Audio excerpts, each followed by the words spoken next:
महायोगी उपाध्याय श्री गुप्ती सागर जी गुरुदेव के प्रवचन और लेटेस्ट धार्मिक भजन व कार्यक्रम निशुल्क देखने व सुनने के लिए हमारे YouTube चैनल गुप्ती धाम को आज ही सब्सक्राइब करें और सबसे पहले देखने के लिए बेल आइकन पर क्लिक जरूर करें। जीव की सारी स्थिति में जैसे हृदय और प्राण प्रमुख कारण हैं, तद्वत हर संस्कृति के मूलाधार उसके धर्म और दर्शन होते हैं। धर्म अर्थात जीवन शैली और दर्शन यानी तात्विक सैद्धांतिक पक्ष, विचारधारा।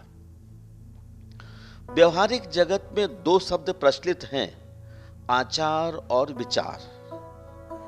भगवान महावीर की आरहतीय दृष्टि में आचार को धर्म का और विचार को दर्शन का मूल स्वीकृत किया गया है। अपनी अध्यात्म साधना में उन्होंने पाया आचार में अहिंसा और अपरिग्रह तथा विचार और वाणी में अनेकांत शाद्वाद नितांत अनिवार्य है। ये उच्चादर्श ही संस्कृति की श्रेष्ठता के परिचायक तथा प्रामाणिकता के पुख्ता हस्ताक्षर हैं। कारण जिस संस्कृति के आचार विचार जितने पाक व आदर्श होंगे, वह संस्कृति उतनी ही प्रणम्य और अनुग्राह्य होगी। आचार और विचार एक दूसरे के संपूरक भी और परिचायक भी। अमुक व्यक्ति कैसा है, उसके विचार कैसे हैं, ये सारे प्रश्न उसके चरण आचरण में उत्तरित होते हैं, झलकते हैं।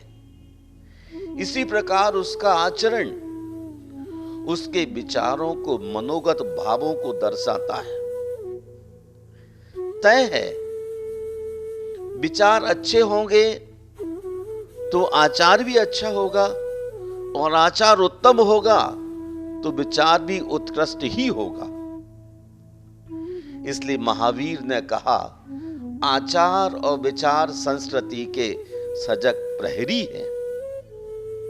आइए सर्वप्रथम हम आचार में महावीर की सर्वोदय अहिंसा को समझें, क्योंकि इस मौलिक तत्व की जितनी अनिवार्यता महावीर के समय थी, आज वर्तमान स्थिति ने उसकी अनिवार्यता का अनुपात और अधिक बढ़ा दिया है। किसी के उपात्त प्राणों का विघात करना अथवा हिंसात्मक प्रवृत्ति का निषेध यह अहिंसा की आधी अधूरी परिभाषा है। महावीर के विशाल धर्म में अहिंसा की यह क्षुद्र तुच्छ परिभाषा है, सर्वमान्य परिपूर्ण परिभाषा नहीं है। अहिंसा का यह स्वरूप सतह पर खड़े बालक का प्रथम पाठ बोध है। ए फॉर एप्पल, शिव के चित्र की तरह अहिंसा का यह स्वरूप निषेध परक है, वह भी अति स्थूल।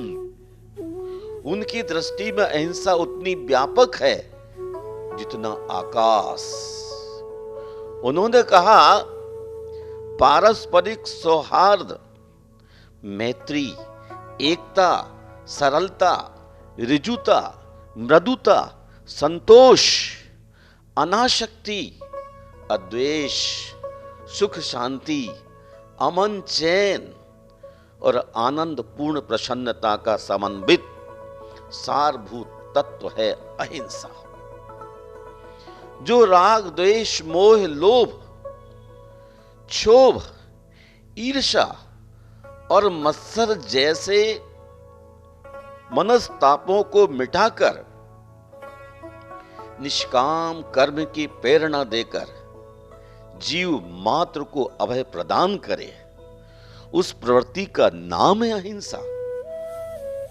जिसके प्रभाव से मनुष्य की अनैतिक प्रवृत्तियां एवं अन्यायपूर्ण भावनाएं नैतिक व न्यायपूर्ण हो जाएं, उस अलौकिक चेष्टा का नाम है अहिंसा। जहां निष्ठुरता का भाव सदा सहायता और परदुख कातरता में परिणत हो जाए, उस परिणति का नाम है अहिंसा, जिससे स्व पर की भेद दृष्टि, मेरे तेरेपन की, अहंकार ममकार की प्रवृत्ति समाप्त हो जाए। उस प्रवृत्ति को मैं अहिंसा मानता हूं।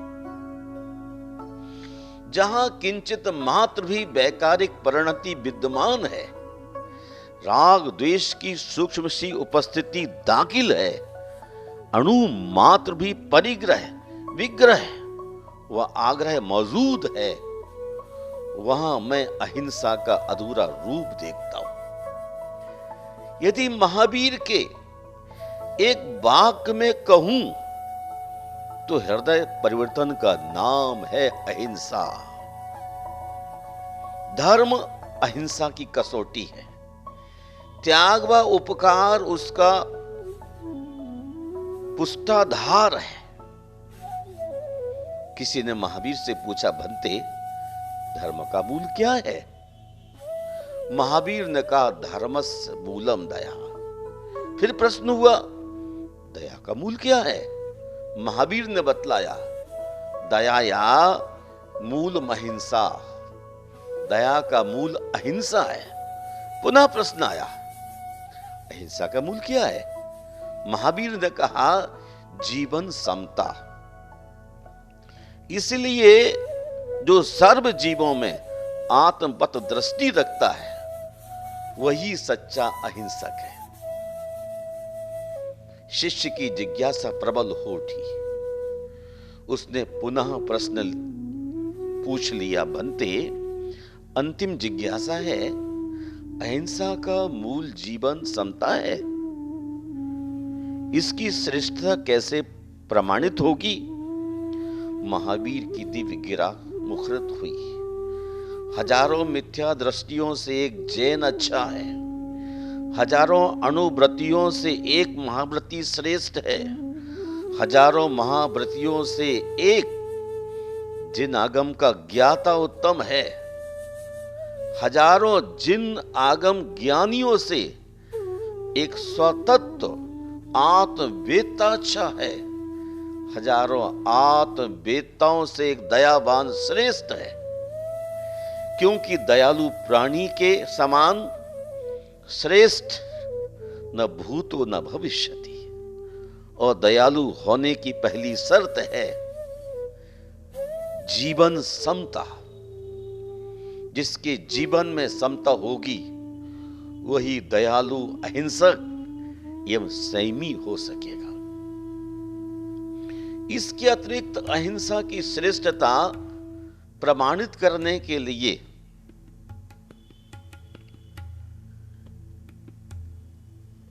एक सूत्र मुखरित है, धम्मो मंगल मुक्तिठम अहिंसा संयमो तबो देवावी तस् पढ़मंती जस धम्मे सयामणो। जो देवों द्वारा प्रणम्य है, वह कितना प्रामाणिक होगा, कहने की आवश्यकता नहीं। श्रुतियों में भी अहिंसा उद्गीत है। परम धर्म श्रुति विदित अहिंसा।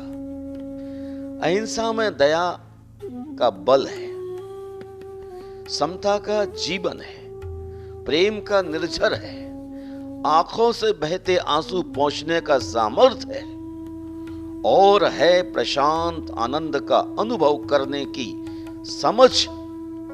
अस्तु एतद् गुण संपन्न व्यक्तित्व ही ईश्वर और प्राणी मात्र के साथ मैत्रेय संबंध स्थापित करने की पात्रता रखता है। शेक्सपियर कहते हैं, दया जीवन का सार है। इसे आचार का विषय बनाएं बगैर कोई महान नहीं बन सकता। महान मनीषी अपने शाश्वत उत्कर्ष को दया के सुदृढ़ आधार पर ही खड़ा करते हैं। चूंकि मानवीय अस्तित्व का प्रधान नियम ही दया है। जो व्यक्ति दया को आचरण का विषय नहीं बनाते और तब का ढिंढोरा पीटते हैं, वे रेगिस्तान की तप्त रेत में रेंगते सर्प के समान है। देखिए, इंगरसोल का निषेध रूपेण रूपायित दया विहीन का असली रूप वे कहते हैं जब दिल से दया का देवदूत दुत्कार दिया जाता है, तब नैनों का फव्वारा सूख जाता है और आदमी रेगिस्तान की तप्त रेत में रेंगते सर्प की मानिंद छटपटाने मजबूर हो जाता है। महानुभाव, दया अर्थात अहिंसा वाणी का नहीं, हृदय और आचरण का विषय होना चाहिए, तभी वह प्रभावी होगी। महानुभाव, वैदिक ऋचाओं में कहा गया है, कलयुग में दान को सबसे ऊंचा तत्व कहा है, किंतु महावीर का धर्म कहता है कि दया दान से भी ऊंचा तत्व है। भवतरणी नौका दया ही है। यदि आप असमर्थ हैं, पैसों का दान नहीं कर सकते, मत कीजिए, किंतु किसी की आंख से गिरते आंसू थाम लीजिए, उन्हें पहुंच दीजिए। यही आपका सर्वश्रेष्ठ दान है। यदि आप मंदिर नहीं जा सकते, दूरी या मजबूरी है, तो किसी रोते को हंसा दीजिए।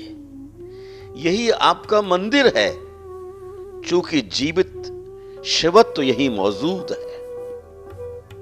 पर पीड़ा दूर करना सबसे बड़ा धर्म है। महानुभाव, दया से दिव्यतर और सत्य से भव्यतर इस दुनिया में कुछ भी नहीं है, क्योंकि किसी से किसी प्रकार का पूर्व संबंध नहीं होने पर भी उसके दुख के प्रसंग पर जो कोमल भाव मनुष्य के मन में पैदा होकर उसे भीतर से हिला देता है, विभल कर देता है, उसी आत्मिक भाव का नाम है दया। यही अहिंसा परमो धर्म का मूल है। इसके बिना अहिंसा का अस्तित्व ही नहीं है। जानिए, दया के सागर में सच्ची निश्चल मैत्री से कमल खिलते हैं। तीर्थंकरों का समूह शरण इसी अहिंसा का परिणाम है। बैर विरोधी जीवों में मैत्री का संचार किसी दयावंत संत ऋषि की कृपा का सुफल है। बताते हैं, दीवान अमरचंद की जलेबियां और भूखा हिंसक सिंह आचार में अहिंसा का इतिहास प्रसिद्ध उदाहरण है। एक बार एंडरसन नामक एक अंग्रेज जयदेवपुर के जंगल में आखेट कीड़ा के लिए आया। वह हाथी पर सवार था। जैसे ही हाथी का दृष्टिपात सिंह पर हुआ, वह घबरा कर भाग खड़ा हुआ। उसने एंडरसन को घने जंगल में पटक दिया। एंडरसन ने सिंह पर 2-3 गोलियां चलाई, किंतु विफल हो गई।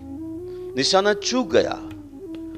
अब साहब सिंह के निशाना थे। उसने उन पर हमला कर दिया। साहब प्राण बचाते हुए किसी जीर्ण झोपड़ी में घुस गए। सिंह भी पीछा करता हुआ वहां पहुंच गया। वहां एक दिगंबर साधु विराजमान थे। उन्हें देखते ही वह सिंह शांत खड़ा हो गया। कुछ देर पश्चात देखता रहा, कुछ देर चुपचाप देखता रहा और वापिस जंगल में लौट गया। एंडरसन का तो मानो पुनर्जन्म हो गया। उसने संत से शास्त्री पूछा, देव पुरुष, यह क्या चमत्कार है? दिगंबर मुनि ने बतलाया, जिसके चित्त में दया का प्रशांत शीतल दरिया लहराता हो, वहां क्रूरता के अंगार स्वतः ठंडे पड़ जाते हैं। जिसके चित्त में हिंसा के विचार ही न हो, किसी को मारने व कष्ट पहुंचाने वाली सोच ही न हो, उसे हिंसक, क्रूर, सिंह, सर्प, जंगली पशु, भूत, प्रेत आदि किंचित भी हानि नहीं पहुंचा सकते। देखा आपने, जंगली जानवरों में भी दया, अहिंसा, प्रेम, विश्वास विद्यमान है। उन पर भी आपकी भावनाओं का प्रभाव पड़ता है। आपका जंगली जानवरों के प्रति हिंसक भाव था, इसलिए उसने आप पर हमला किया। और मेरे अंदर प्राणी मात्र के प्रति प्यार है, इसलिए वह भी मुझे प्यार से देखकर चला गया। यह तात्विक सच है कि हिंसा हिंसा को झड़काती है और प्यार प्यार को सघन करता है। मुनि श्रेष्ठ की अहिंसा मई अमृत वाणी का उस अंग्रेज पर ऐसा असर पड़ा कि उसने शिकार और मांसाहार का आजन्म परित्याग कर दिया। धन्य है ऐसी अहिंसक भावना को, जिसके प्रत्यक्ष साक्ष्य थे चटगांव के निवासी। इसी प्रकार एक घटना और है। एक अंग्रेज विद्वान पॉल ब्रंटन ने अपने जीवन की घटना को इस प्रकार उद्धृत किया। रमन जी के तपोवन में अंग्रेज विद्वान पॉल ब्रंटन पहुंचे। महर्षि रमन तपलीन थे। मध्य रात्रि में अंग्रेज ने एक सिंह देखा, जो बड़े प्यार से महर्षि के चरण चूम रहा था। वह हैरत में पड़ गया, क्या यह भी संभव है? अभी वह सोच रहा था कि दृश्य बदलने लगा। वह सिंह मंद मंद गति से कुछ सोचता हुआ बार बार पीछे मुड़ मुड़ कर देखता हुआ घने जंगल में प्रविष्ट हो गया। दूसरे दिन वह उनके आश्रम में पहुंचा। वहां उसे एक कृष्ण नाग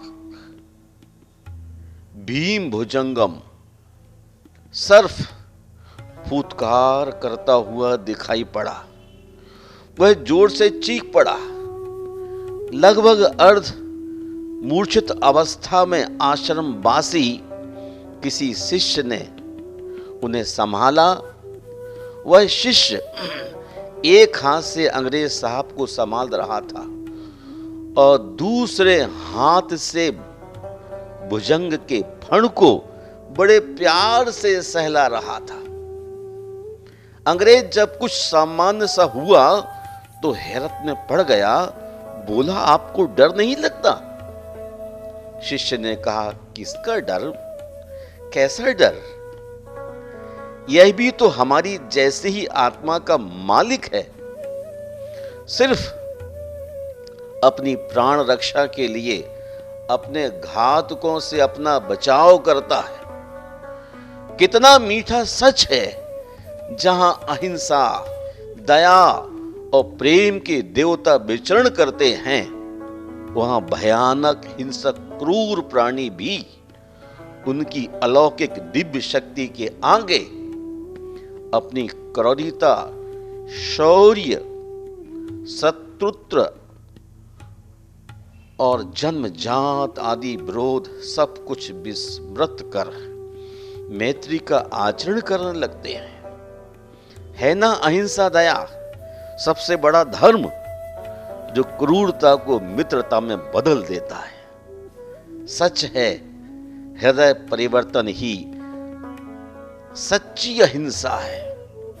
धर्म है, आचरण की वस्तु है, किंतु खेद है ऐसी उत्कृष्ट किंतु सहज अहिंसा और दया का आचरण इंसान क्यों नहीं कर पाता।